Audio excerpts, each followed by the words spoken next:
Morning guys, it really is a lovely fresh misty morning this morning. It really is pleasant to come out and just have a walk. I've not really spoke much about me personally.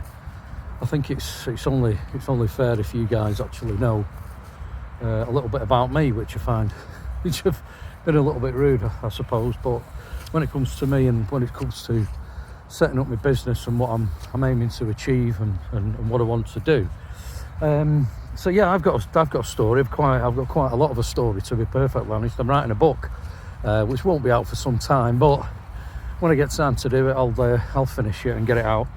But me personally, when it's come to things in my life happening, my issue started when I was about 16, and as my book says, and it starts, I was on a bus going to college in Salford when I first suffered a panic attack, and I never knew that it was a panic attack until 15 years later, believe it or not. And that time between being 16 and 30, 29 and 30, I was suffering some horrific feelings mentally, and not knowing what they were quite frightening. And the trouble was, I didn't really have any support network, any mechanism to talk to anybody, to ask questions about what was happening, and it was quite a frightening time.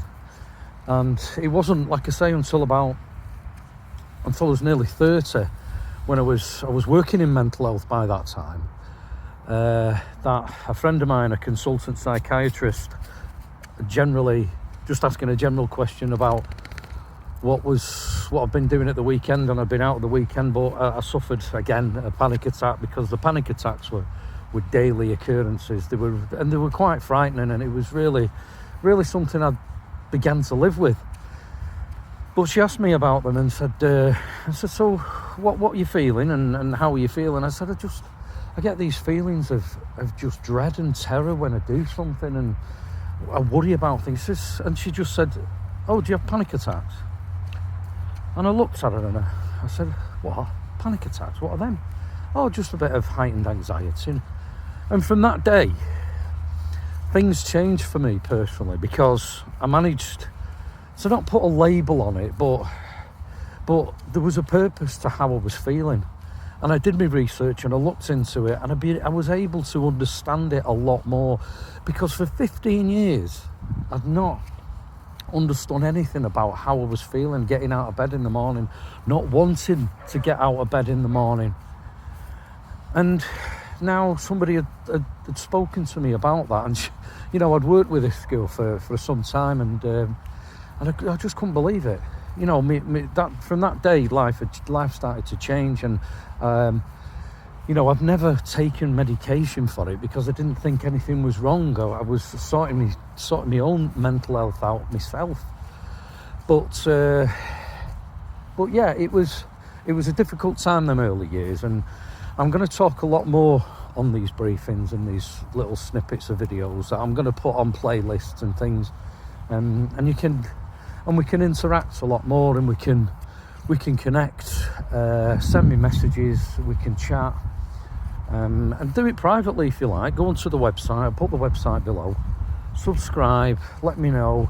And if you're in a similar position, because from the age of 16 right through my early teens, right through my 20s, I never knew what was going on, and I didn't have that outlay for somebody to just for me to talk to somebody. It was very difficult. My family was all tied up in stuff, and I thought it was a generation thing when it came to, if I said to my dad, I love my dad to pieces. He's a fantastic guy. He's living up there in Scotland, and he lives his own life. But back in the day, if I would have turned around and said, Dad, look, I don't know what's going on, that generation, and no detriment to him or anything else, that generation was, listen, just go for your pint. Just go for a pint with your mates and sort it all out. You'll be all right. A literal pull yourself together sort of answer, which is not helpful to anyone, and I don't want anybody else to be in that position. I'm doing this because I've been there and I've done it, and I've got the t-shirt. And male mental health, raising awareness for it, it's a passion of mine. You know, it's been with me for 34 years nearly, and I've been working in it for nearly 20 years, so I've pretty much got a good idea of what's going on and the flags and the red flags that get flown when things are not right. And you know, I'm sure there's other guys out there. This is why I'm wanting to provide this service, and get these UK companies, the big companies, to start looking after the male mental health in the workplace, because we spend 40 hours, you know, or more in the workplace.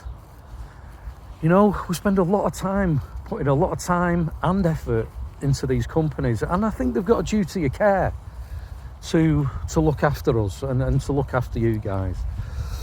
But anyway, you know, there's going to be plenty more of these, and I really want us to connect and to interact with each other, and I want the support there, and any questions, don't hesitate to ask any questions about, you know, if you're feeling, if there's panic, if there's anxiety, if there's anything, you know.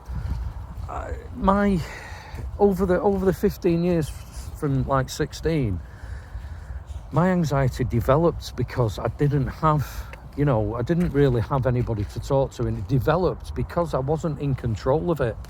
And I started worrying about getting onto planes and trains and buses, and transport phobia and social phobia, and I had to sit near the door in a pub. And listen, I can go on and on and on, but you know, I'm putting it all in a book anyway. But I've got nothing to hide, and I've got nothing to be ashamed of.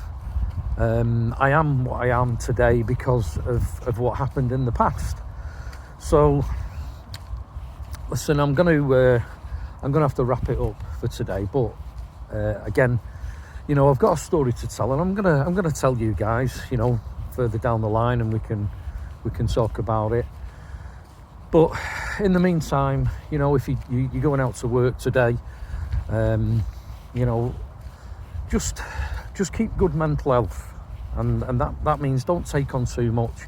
Don't take on overwhelming responsibilities. Get away from your workstation, and again, go out for fresh air breaks, and just for half an hour on your lunch. You know, calm yourself down.